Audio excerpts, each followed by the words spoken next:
Hi friends, welcome to my YouTube channel. అనుకోకుండా road పైన చాలా పెద్ద పాము చూసాం ఫ్రెండ్స్. ఎప్పుడు చూడడమే కానీ ఒక్కసారి కూడా లోపలికి వెళ్ళలేదు. సో ఈసారి బయట నుండి కాకుండా లోపలికి వెళ్ళి చూద్దాం ఏముందో అని వెళ్ళాము. అక్కడికి వెళ్ళాక ఈ నాంపల్లి గుట్టకి అలాగే నరసింహస్వామికి ఒక హిస్టరీ ఉందని తెలిసింది. నాకు తెలిసింది నేను చెప్తాను. మీకు ఎంతవరకు తెలుసో, అసలు ఎంతమంది ఇక్కడికి వచ్చి విజిట్ చేశారో కామెంట్ చేయండి. ఈ ప్లేస్ తెలంగాణలోని కరీంనగర్ నుండి వేములవాడ వెళ్ళే రూట్లో ఉంటుంది. నేను అక్కడికి వెళ్ళి తెలుసుకుంది ఏంటంటే, భక్త ప్రహ్లాదుడు హిరణ్యకశపుని సంహరించేందుకు విగ్రహ రూపంలో వచ్చాడని, అక్కడ అతను సంహరించేవి అన్ని విగ్రహాలు చేసి పెట్టారని లోపల ఉన్నాయి. విగ్రహాలు చాలా పురాతనం కాలంలో ఎలా ఉంటాయి, అక్కడ మనుషులు ఎలా ఉన్నారు, రాక్షసులు ఎలా ఉండేవారు అప్పుడు అనేది ఇక్కడ క్లియర్గా కనిపిస్తుందండి. అలాగే చూడడానికి వచ్చిన భక్తులు కొంతమంది మొత్తం వీటిని అంతా కళ్ళు పీకేశారు.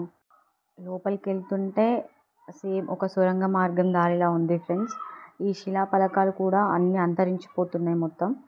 అంటే ఫస్ట్ వీళ్ళు కట్టినప్పుడు ఎలా ఉందో ఇప్పుడైతే అలా లేదు. అప్పుడు 11వ శతాబ్దంలో నిర్మించారట.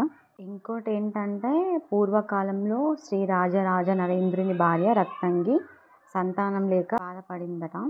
వేములవాడ నుండి కొంతమంది మునులు నాంపల్లి వైపు నడుచుకుంటూ వచ్చే మార్గంలో రత్నంగిని చూసి, మీరు సంతానం లేక బాధపడుతున్నారు, మీకు సంతానం కలగాలంటే ఒక మార్గం ఉందమ్మా.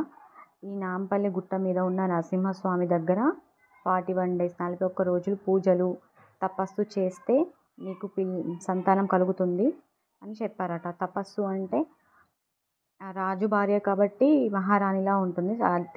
అయితే మహారాణిలా కాకుండా సాదా సీదా మనుషులు ఎలా ఉంటారో ఒక సన్యాసిలా ఆ తపస్సు చేయాలన్నారట. ఆమె కూడా అలాగే చేసి మగబిడ్డ జన్మించాక రాజరాజ నరేంద్రునికి ఇలా జరిగింది, మునులు వచ్చి ఇలా చెప్పారని రత్నంగి చెప్తే, అప్పుడు రాజరాజ నరేంద్రుడు ఇక్కడ లక్ష్మీ నరసింహస్వామి దయ వల్లే మనకి పిల్లలు కలిగారు కాబట్టి ఇక్కడ గుడి కట్టాలని డిసైడ్ చేసుకున్నాడట. అప్పుడు 11వ శతాబ్దంలో రాజరాజ నరేంద్రుడు శ్రీ లక్ష్మీ నరసింహస్వామి గుడిని కట్టించారు.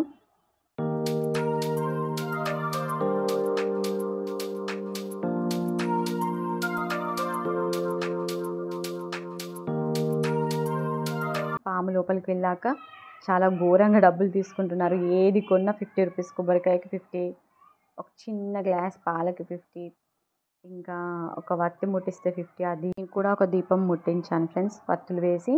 అలా వేస్తే భార్యాభర్తలకు మంచిది, దీపం ముట్టియాలని చెప్పాడు.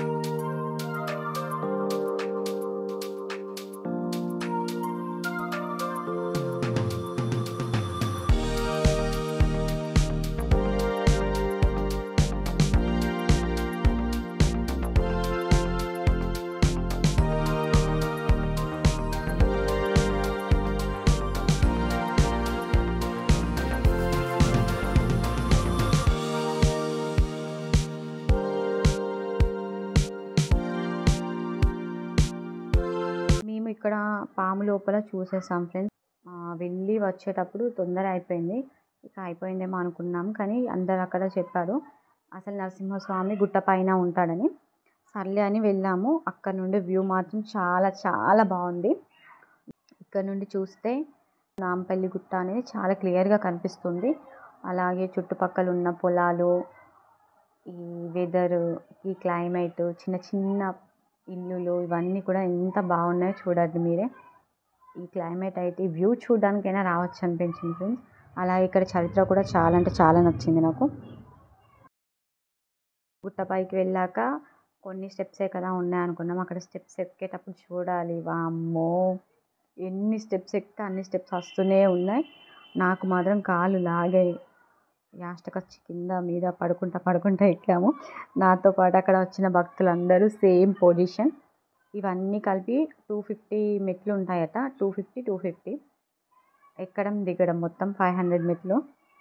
చాలా అంటే చాలా ఓపికతో ఎక్కాలి. అక్కడ పైకి వెళ్ళాక గుట్ట పైన ఉంది నరసింహస్వామి టెంపుల్. చాలా అంటే చాలా బాగుంది ఫ్రెండ్స్.